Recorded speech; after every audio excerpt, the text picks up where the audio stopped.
इस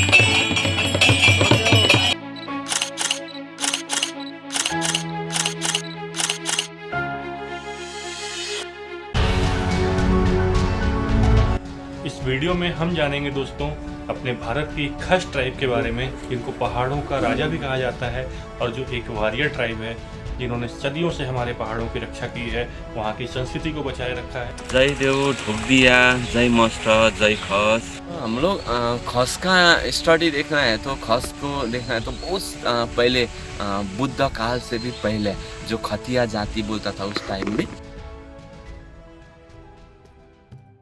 नमस्कार दोस्तों, स्वागत है आपका एक बार फिर से आपके अपने चैनल बैकपैकर्स वर्ल्ड में। दोस्तों आज मैं आपके लिए लेकर आया हूँ एक बहुत ही इंटरेस्टिंग पहाड़ी ट्राइब जिसका नाम है खस। खस ट्राइब जो है दोस्तों, आज आप उसके बारे में जानेंगे और उनकी जो संस्कृति, सभ्यताएं, मान्यताएं और पूजा पद्धति है उनके बारे में जानेंगे इस वीडियो में। बहुत ही बेहतरीन ट्राइब है दोस्तों, और मुझे इस बार अपनी नॉर्थ ईस्ट की, नॉर्थ बंगाल की यात्रा पर कालिम्पोंग में इनसे मिलने का अवसर प्राप्त हुआ और मैं वहाँ पे मिला था श्री अरुण छेत्री जी से, जिन्होंने मुझे इस ट्राइब से अवगत कराया। वो खुद भी इसी ट्राइब से आते हैं और आगे वीडियो में आप उनकी जो अनुभव है इस ट्राइब को लेकर के और जो मान्यताएँ हैं, जो संस्कृति है, उसके बारे में वो आपको बताते हुए भी आगे दिखेंगे। और सभी को मैं नमस्कार। मैं अरुण छेत्री, मैं भारत का और पश्चिम बंगाल, वेस्ट बंगाल का कालिम्पोंग जिला अंतर्गत में मैं बसवास करता हूँ।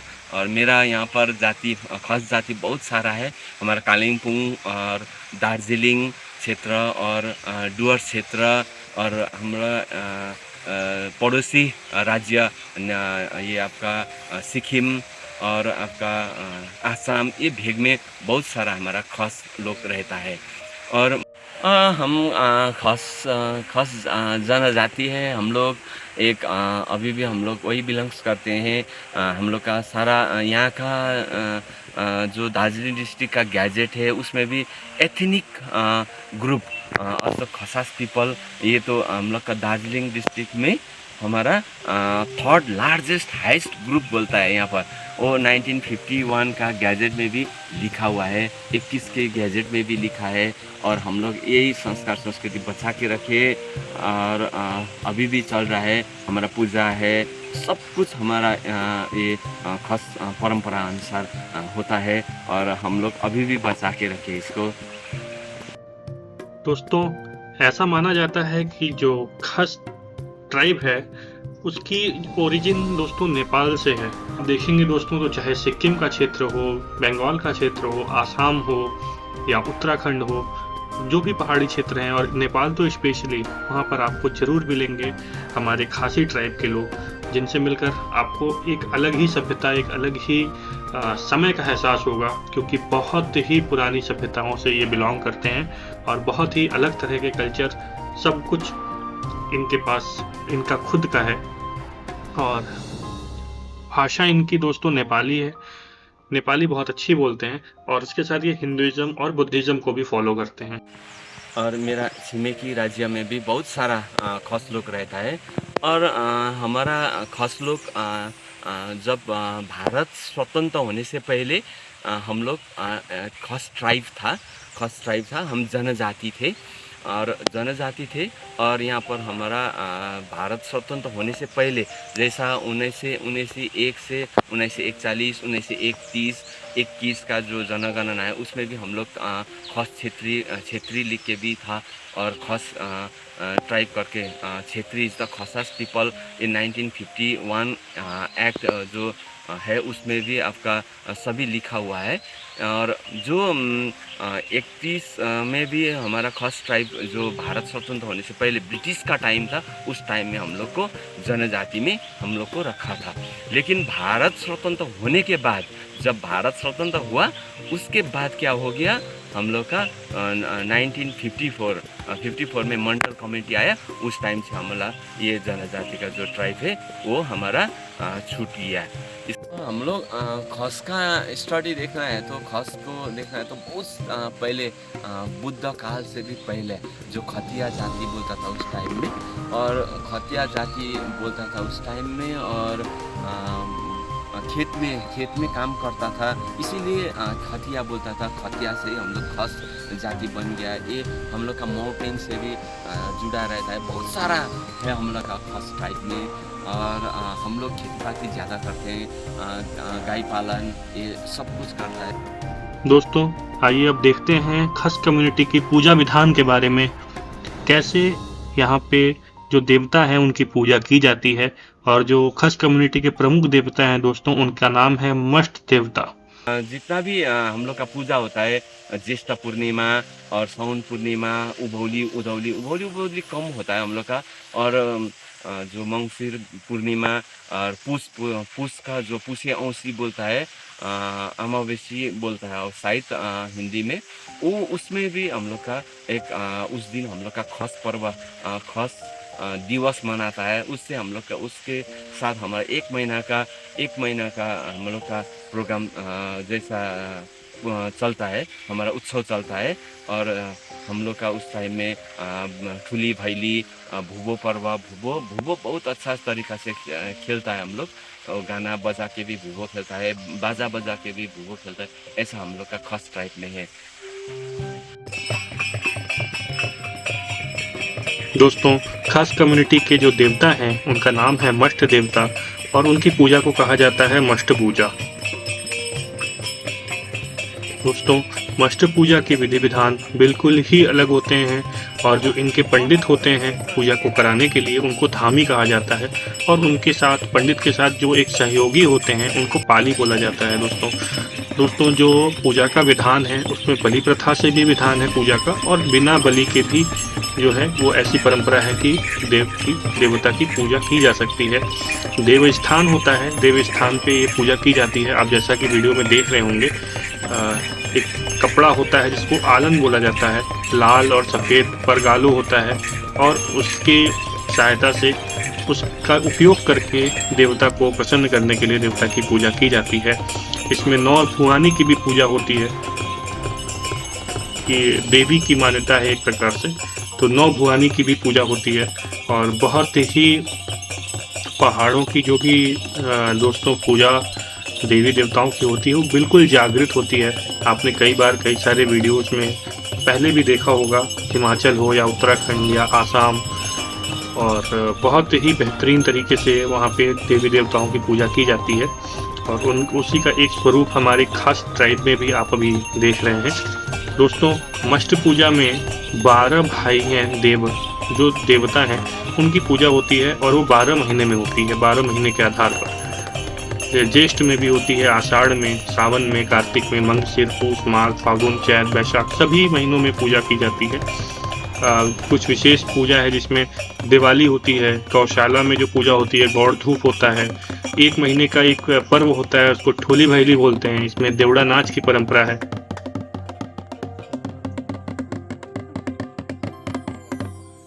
हम लोग का घंटी जो बजाता है वो घाड़ बोलता है, घाड़। और चम्मर चौड़ी का पूछ वो चलाता है। हम लोग का कोई तरीका का फेस नहीं है कि इसको पूजा करो। हम लोग को दिया रख के हम लोग पूजा करता है। हम लोग का माड़ो बोलता है, माड़ो, मानो, ये हम लोग का पूजा का स्थल होता है। थान, थाक, थलो ऐसा बोलता है हम लोग का। जो अभी भी हम लोग बचा के रखे, हम लोग कालिम्पोंग में पूजा करते, और हम लोग पहाड़ के ऊपर में ऐसा पूजा करते हैं। वो भूपो पर्व होता है, फिर ढाल और परवाल की सहायता से जो है वो प्रक्रिया की जाती है। और भूपो चाल में दोस्तों 70 तरीके, अलग अलग तरीके से नाच होता है। एक प्रकार का एक विधा है समझ लीजिए ये ट्राइब की, जिसमें 70 अलग अलग प्रकार से उनका प्रदर्शन किया जाता है। किसी में कभी संगीत होता है तो नाच नहीं होता, कभी नाच होता है तो संगीत नहीं, ऐसे करके 70 अलग अलग प्रकार हैं दोस्तों। तो बहुत ही विशेष प्रकार से देवता की पूजा अर्चना की जाती है। इसमें जो अभी आप वीडियो में देख रहे हैं, बीच में खंभा लगा हुआ है, इस खंभे को लूगो बोलते हैं दोस्तों। और ये चैत पूर्णिमा में होता है, ज्येष्ठ या सावन महीने की। और इस पूजा का नाम लूगो ठड्याउने जातम पर्व कहा जाता है। और बहुत ही विशेष आप देख रहे होंगे स्क्रीन पर किस प्रकार से ये पूजा अर्चना की जा रही है। और कई बार ऐसा देखने को मिलता है कि देवता स्वयं आकर बोलते हैं किसी शरीर के माध्यम से किसी इंसान के माध्यम से या जो उनका विशिष्ट धामी या पुजारी होता है उसके माध्यम से।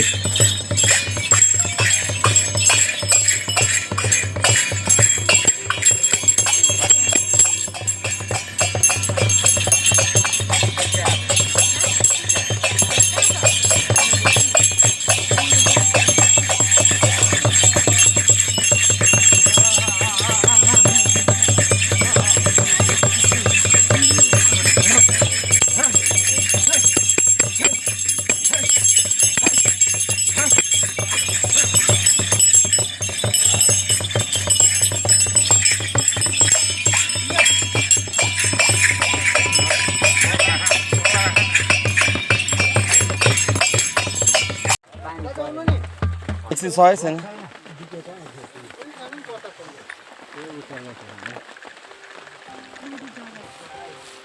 भन्नै पर्दैन नि पानी परेपछि अगाडि छ।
हम लोग का शादी का भी कार्यक्रम होता है, वो भी हम लोग का धामी करता है। धामी के परंपरा से अभी तक वही चलता आ रहा है। अभी भी हमारा कालिम्पोंग में ये संस्कार हम लोग बचा के रखा है। तो दोस्तों आइए अब जानते हैं खस ट्राइब की शादी के जो रिचुअल्स हैं उनके बारे में। तो दोस्तों जैसा आप स्क्रीन पे देख रहे हैं, ये एक शादी का ही समारोह का कुछ झलकियां हैं शादी के समारोह की। और सबसे बड़ी जो चीज़ है वो मैं आपको बताना चाहता हूँ दोस्तों कि जैसे हमारे यहाँ तिलक होता है, ठीक वैसे ही देखिए यहाँ पे भी तिलक होता है, और वो पीले और सफ़ेद रंग से, चंदन से होता है। और उसके साथ सबसे खास बात यह है दोस्तों कि जो सोना होता है, सोने को पानी में डाल करके और उसको छिड़का जाता है लोगों पर, और उसकी मान्यता ये है कि उससे शुद्धता कराई जाती है किसी भी विधान से पहले। तो ये एक बहुत बड़ी बात है दोस्तों। खस कम्युनिटी की शादी में भी जो शादी है वो धामी ही करवाते हैं, और मंडप होता है, बारात की भी जो रिचुअल्स होते हैं वो होते हैं। सफ़ेद और पीले टीके से स्वागत होता है, और लड़की जो है वो पैसे का माला पहनती है, ये बहुत शुभ माना जाता है। दहेज की प्रथा दोस्तों बिल्कुल नहीं है। जो अपनी श्रद्धा से जो लोग देना चाहते हैं वो अलग बात है अपनी लड़की को, लेकिन ऐसा कोई प्रथा नहीं है, कोई मांग नहीं है। ये बहुत अच्छी चीज़ है। और दोस्तों जो लड़का होता है और जो लड़की होती है उसको खस ट्राइब में देवला और देवली बोला जाता है। और आप देख रहे होंगे ये लड़के ने जो सिर पे पगड़ी बांधी हुई है उसको फेटा बोलते हैं। तो लड़की के पिताजी जो है वो लड़के को फेटा पहनाते हैं, और लड़की की जो माता जी होती हैं वो लड़की को आंचल होता है वो उड़ाती हैं।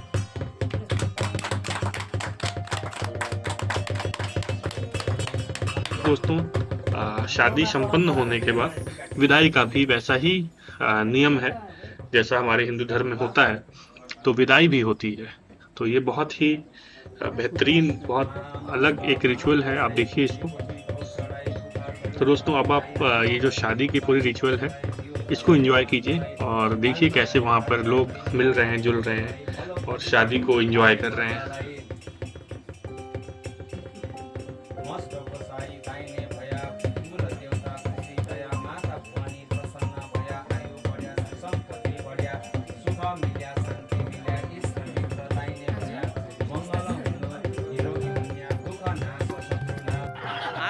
दोस्तों यहाँ पर लड़के और लड़की का परिवार देखिए एक साथ है, तो जो समधी और समधन होते हैं वो एक दूसरे को टीका कर रहे हैं, सम्मान दे रहे हैं और इसके बाद एक दूसरे की ओर झुककर अभिवादन करेंगे और बहुत ही खूबसूरत ये जो एक रिचुअल देखने में लग रहा है, बहुत ही प्यारा लग रहा है देखिए।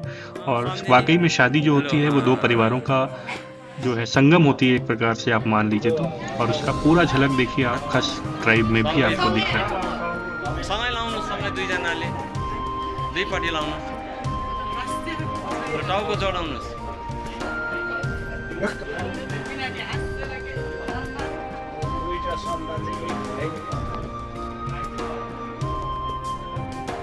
टाउको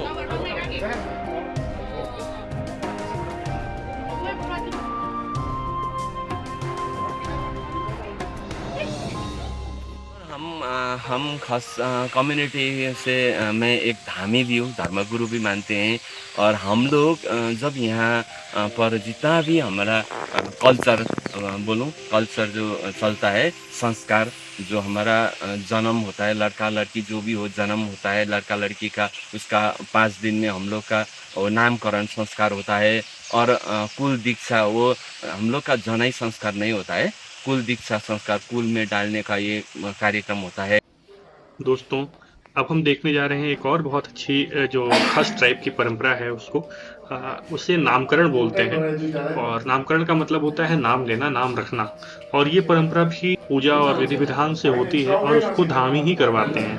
तो जो मुख्य पंडित होते हैं धामी वही कराते हैं। बेटा या बेटी के जन्म लेने के 5 दिनों के अंदर जो है ये नामकरण का विधान होता है और ये धामी जी ही कराते हैं। दोस्तों नामकरण में जो एक नाम होता है वो तो धामी जी देते हैं, लेकिन जो एक और बुलाने का नाम होता है वो नाम सिर्फ भांजा और भांजी ही दे सकते हैं। तो एक नाम तो धामी जी देते हैं और एक नाम भांजा या भांजी भी देते हैं।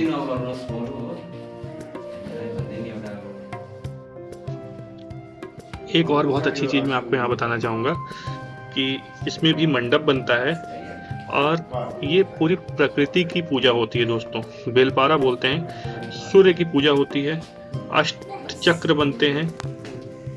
तो ये पूरी प्रक्रिया होने के बाद दोस्तों जो धामी जी होते हैं वो घाड़ मतलब घंटी जो होती है और चम्मड़ उसको हिलाकर नाम सुनाते हैं और सूर्य की ओर मुख करके दिखा देते हैं। उससे ये नामकरण की प्रक्रिया पूर्ण होती है। और सबैलाई धन्यवाद दिन चाहन्छु। सभी को मैं एक बार धन्यवाद देना चाहता हूँ। और हमारा खास कम्युनिटी के तरफ से और ये वीडियो जितना भी है शेयर लाइक कीजिएगा। और हमारा ये जो ट्राइब है ये सारा विश्व जाने, सारा भारत का जाने, जो ये वीडियो जो है शेयर लाइक करके सभी के घर तक पहुँचाइए। आपको अच्छा लगे तो और हमारे तरफ से जय मस्त जय।